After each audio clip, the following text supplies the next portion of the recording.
यहाँ पर ये कचरा डिपो की वजह से सारे रहवासी मकान है, और इस कचरा डिपो में कम से कम 4 वार्ड 57, 56, 57, 58 इनके सारे कचरे यहाँ पर आते हैं।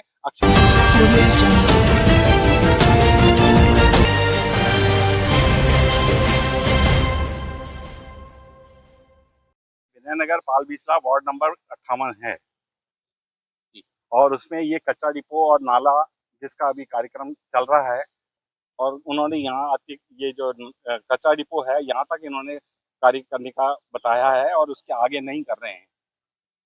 किस तरीके की परेशानी उठानी पड़ती है? यहाँ पर ये कचरा डिपो की वजह से सारे रहवासी मकान है, और इस कचरा डिपो में कम से कम 4 वार्ड 57, 56, 57, 58 इनके सारे कचरे यहाँ पर आते हैं। अक्षय पात्र, कुंदन नगर, पटेल नगर, तोपदड़ा, यहाँ तक के कचरे यहाँ आते हैं। और इसमें गीला कचरा और सूखा कचरा दोनों भी है। कई बार इसमें नॉन वेज की आइटम्स भी यहाँ पाए गए हैं जो कुत्ते थैलियों में लेके घूमते रहते हैं। प्लस ये है कि जो बच्चों के नैपकिन्स और ये है वो सारा हमारे यहाँ बिखेर देते हैं ये कुत्ते। और ये थर्ड ये है कि यहाँ पर गाय और इनका भैंसों का इतना है कि बच्चे यहाँ पर निकल नहीं सकते हैं। कई बार उनके सींग मार दिए गए हैं बच्चों के। ये और दूसरा, आप अगर इस पूरी कॉलोनी में, मैं तो यहाँ 1-2 घर की नहीं कह रहा हूँ, पूरी कॉलोनी में आप सर्वे करवा लें जो यहाँ से 100 फुट दूरी पे है, तो वो जो है इतनी बीमारी फैली हुई है कि हर घर में कोई ना कोई 2 आदमी 3 आदमी आपको बीमार मिलेंगे। ये को लेकर के शिकायत करी है? हमारा शिकायत हम कई बार मुख्यमंत्री पोर्टल पे भी हम कर चुके थे, और अभी भी हमने यहाँ पे 2 बार हमने कर चुकी है। और अनिता बघेल जी दीदी वो भी यहाँ आके एक बार देख गई है वस्तुस्थिति। आपका नाम? मैं रविंद्र चौधरी है और मैं यहीं का रहवासी हूँ। कौन सी जगह?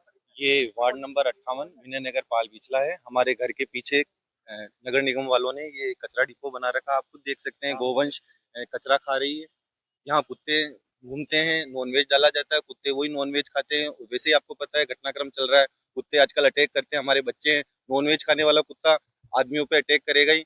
फिर यहाँ पे जो 12 ही महीने जो कचरा रहता है, उसमें जब बरसात में कचरा इतना सड़ता है, उठाया नहीं जाता है, पूरी जगह बदबू आती है। हम सुबह 6 बजे 7 बजे उठते हैं, तो जब कचरा लेने वाला आता है तो हमारा उल्टियों जैसा जी हो जाता है। सर्दियों में कचरा जलाया जाता है, उसका सारा धुआं हमारे घर में घुसता है। हमें वादा किया गया था यहाँ के पार्षद महोदय जी ने कि हम 1 साल बाद हटवा देंगे। नगर निगम के जो चीफ इंस्पेक्टर है धनराज जी, उनको भी ये विदित है। नगर निगम में जो जिन्होंने सैंक्शन किया इंजीनियर साहब, उनको भी ये विदित है। और अभी हाल ही फिलहाल हमने विधायक जी को भी ये विदित कराया है। हमें सबसे आश्वासन मिला है कि इसको हटाया जाएगा, पर 2 साल हो चुके हैं, ये हटाया नहीं गया है। इसकी शुरुआत ऐसे हुई कि यहाँ जो कॉलोनी में जो सफाई होती थी, जो ट्रॉली लेके जो झाड़ू लगाते हैं रोज, वो ट्रॉली यहाँ 2-3 ट्रॉली डाली जाती थी। शुरुआत ऐसे हुई, साल भर ये चला।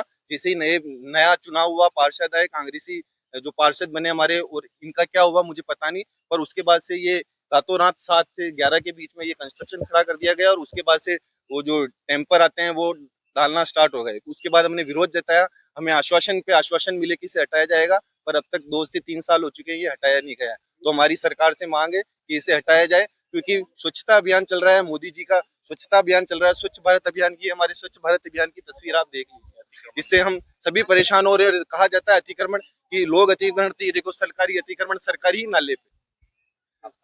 मैं आशुतोष त्रिपाठी, विनयनगर पाल बिचला।